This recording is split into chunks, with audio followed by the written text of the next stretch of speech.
What's going on, everybody? John Arapoli here with My MMA News, and today's guest will be fighting Liana Jojua at UFC Vegas 34 on August 21st. I'm talking to Flyweight Cortney Casey. Casey, how you doing? I know you're down there in Arizona. You have the chickens out in the backyard. Just how are things going as you get ready for this fight? Things are going good. It's hot. It's hot, but things are going good. Just grinding away in camp, and other than that, that's about it. Yeah, I brought the chickens up in the introduction there, and the reason why I did that was being from Pennsylvania, we have a lot of green. I know a lot of people that have farmland that have chickens. I didn't know that chickens can survive in the desert of Arizona, so how exactly do you have chickens down there? You just gotta give them a little extra love. You gotta let them free roam a little bit. You gotta put ice in their water and things like that. But yeah, other than that, they do quite well. All right, well, now let's get into the serious business as to why we're here, your fight that's coming up. We'll start with training camp. Just how is camp going? I know you're starting to wind things down here as you get closer to the fight night, but just how's camp going as you get ready for this fight? Camp's been going good. It's been smooth. We just kind of picked up from where we were last time with the JJ fight, and just kept the momentum going. We didn't see that we did much wrong in that camp, so we just picked up where we were at from there and kept moving. So this is your fourth fight now at flyweight at 125 pounds. Just how much better does your body feel on fight night that you don't have to make that straw weight limit at 115 anymore? I feel a lot better. I mean, weight cuts are still weight cuts, whether I'm cutting to 15 or 25, cutting about the same amount of weight as far as like fight week goes. We just try to put on a little bit more muscle for the 25-pound division and things like that. But things seem to be going smooth. But you never know. It's down to those last couple pounds. But as of right now, I'm ready to go, and I'm on target. And while, yes, you are fighting at 125 pounds, you still have to do the weight cut and everything else, there is still technically a body transformation, though, that needs to take place as you move up. Because, sure, you feel a lot better on fight night not having to cut those extra 10 pounds, but you're also fighting bigger opponents. So I know a lot of fighters say that there is still a body transition period there when you move up in weight. So just how did that transition go for you? Well, I actually ended up having to take about 15 months off due to injuries. So I had back-to-back injuries. So I think that time frame off without cutting weight and actually training everything and just really focusing on my strength and my conditioning and obviously rehabbing and things like that.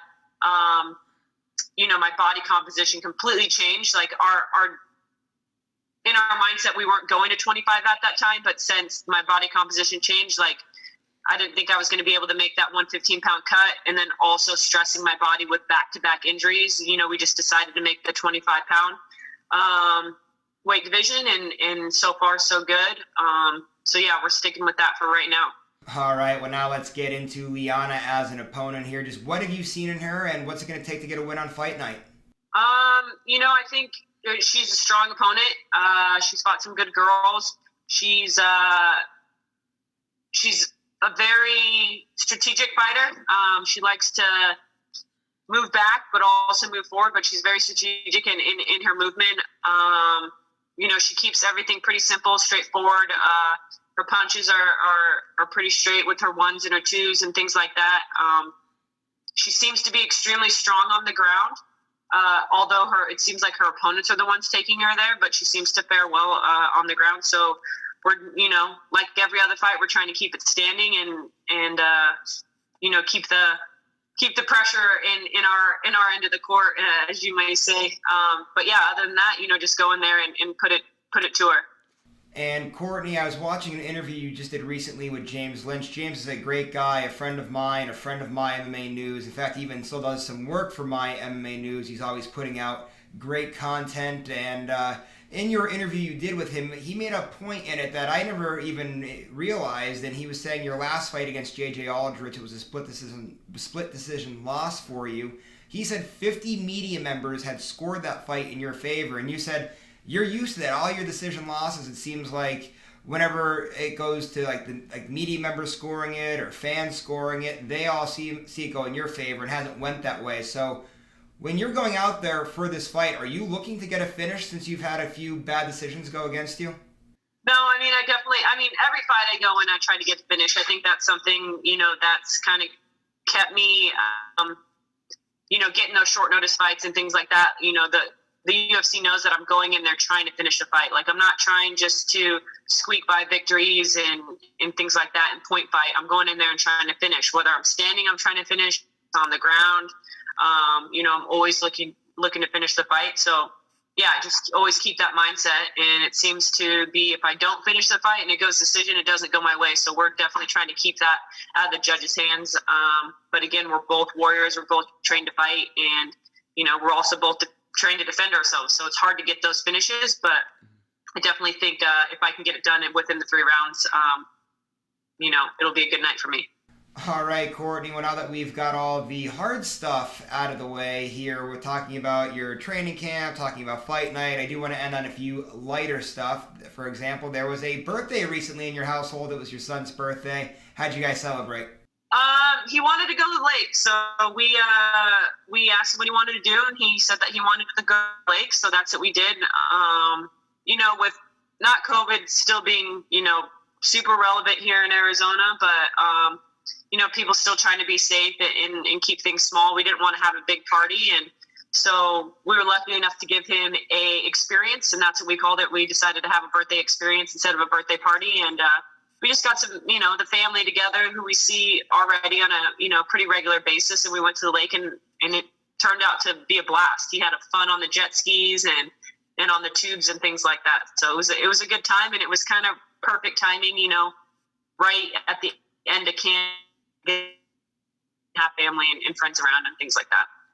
And as much fun as it is having a little one running around, I imagine it has to be somewhat difficult. I mean, it's difficult for all parents, but, you and Dakar being 2 full-time fighters like that, it's got to be extremely difficult. I imagine getting gym schedules and you're trying to cut weight, you have a little one running around. I imagine it's got to be pretty difficult.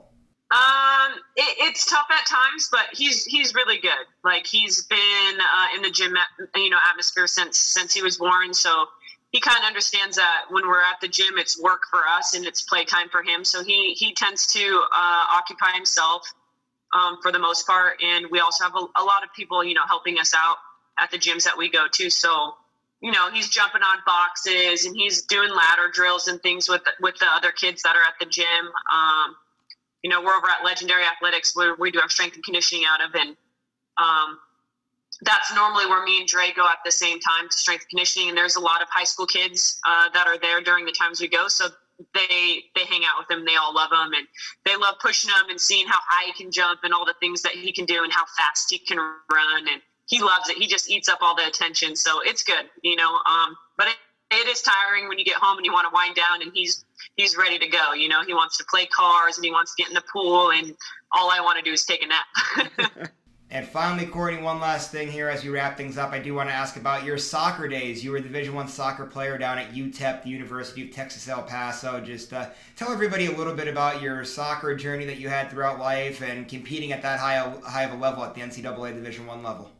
It was pretty easy for me. Like, I grew up playing soccer my entire life, and it was always something that I wanted to do. Like, I knew if I was going to go to college, it was going to have to be on a soccer scholarship. My family just didn't have that kind of money, and it wasn't a tough transition because soccer is pretty much year round. It's not like a sport that has a big layoff. Like, you're always playing, whether you're playing club soccer, high school soccer, and then you're playing indoor soccer in the summer, and you're playing pickup games for other teams. And even though if your team's on a break, another team might not be on a break, and things like that. So, like, I was always training. So just going to, college, it was pretty much the same thing, but, you just had mandatory study hall and mandatory physical therapy and ice baths and stuff like that. But other than that, the day was the same. You go to school, you train, and then you go home and you do your homework and you do it all over again. I was joking before about the chickens down there in Arizona. Well, El Paso, Texas is a hot town itself. And, up here in Pennsylvania, whenever like high school soccer's going on, we'll start off the year, it'll be shorts and t-shirts. It's warm in August. By the end, everybody has gloves on, long sleeves. Sometimes there's snow on the ground as they crown a state champion. I can only imagine what it's got to be like playing soccer down there in El Paso. It's got to be hot running around there playing soccer. Yeah, it's hot. Like, even Dre's like, man, like, you guys played soccer right now? And I'm like, yeah, we played. He's like, how did you play 90-minute games in this heat? Like, you just did it, you know? I don't know. You hydrated a lot, you know? I mean, other than that, if you wanted to play, you had to play in the heat. And same with El Paso. It was hot there. It definitely wasn't as hot as it is in Arizona, so it really didn't affect me too much. But we had a lot of Canadian, you know, girls on the team, and their freshman years were always a little bit rough. But, you know, you start getting used to it. You just got to prepare a little bit different. You got to prepare your body a little bit different for the heat, and you just got to drink a little bit more water and things like that. But for the most part, you know, it wasn't too bad. The cold weather, though, when we go play in cold weather, I'm like, I don't know about this. Like, I can't be running around all cold with mittens on and getting kicked and falling on the ground. That was rough. So how exactly then did you go from being a Division I soccer player to an MMA fighter? What was that transition period like? And was there anything else maybe that kind of helped out with that? Like, I know you're mentioning, okay, the conditioning. You're running around outside, it's hot. I understand, like, obviously the conditioning part did help out a lot. But, like, how about, like, with kicks? Like, you're, you know, constantly using your legs there in soccer. Like, did it help with the kicking game of MMA, or no, not at all?